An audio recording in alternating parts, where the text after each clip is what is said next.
আসসালামু আলাইকুম রহমতুল্লাহ। আজকে আমরা যাচ্ছি বিরামপুরে। আমাদের হিলফুল ফুজুল সংস্থা থেকে ঈদ উপলক্ষে গরিব দুঃখীদের মাঝে ত্রাণ সামগ্রী ও কিছু বস্ত্র বিতরণ করার জন্য কেনাকাটা করার উদ্দেশ্যে তো আমরা সকলেই পৌঁছে গেলাম দোকানে গিয়ে আমরা সর্বপ্রথম কিছু লুঙ্গি কিনে ফেললাম। এরপর আমরা চলে গেলাম শাড়ির দোকানে। আমরা বেশ কিছু শাড়ি কিনে ফেললাম। আগে বলে রাখা ভালো, আমাদের রাধিকাপুর যুব সমাজের উদ্যোগে এই সংস্থাটি গড়ে উঠেছে। আমরা প্রতি বছরই এই ধরনের ত্রাণ সামগ্রী বিতরণ করে থাকি গরিব দুঃখীদের মাঝে। তাদের মুখে একটুখানি হাসি ফোটানোর উদ্দেশ্যেই আমাদের এই সংস্থাটি।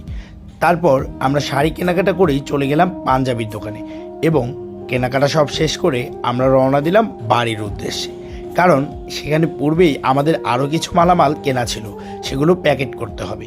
আমরা সকলেই চলে এসে একত্রিত হয়ে বসে পড়লাম প্যাকেট করার উদ্দেশ্যে। আমাদের ত্রাণ সামগ্রীতে ছিল শাড়ি, লুঙ্গি, থ্রি পিস, তেল, চাল, মাংস। এই যে দেখছেন, সকলেই অক্লান্ত পরিশ্রম করে চলেছে। কেন জানেন?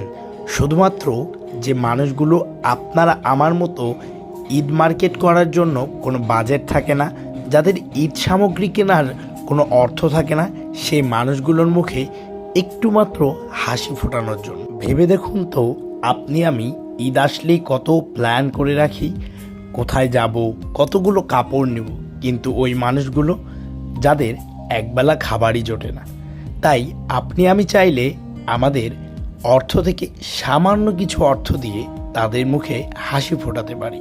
পরিশেষে বলতে চাই, আপনারা সকলেই আমাদের জন্য দোয়া করবেন এবং পারলে আমাদের সংস্থার পাশে দাঁড়াবেন। আমরা যেন এভাবেই প্রতিনিয়ত অসহায় গরিব দুঃখী মানুষদের পাশে দাঁড়াতে পারি, সাহায্য করতে পারি। আল্লাহ হাফেজ।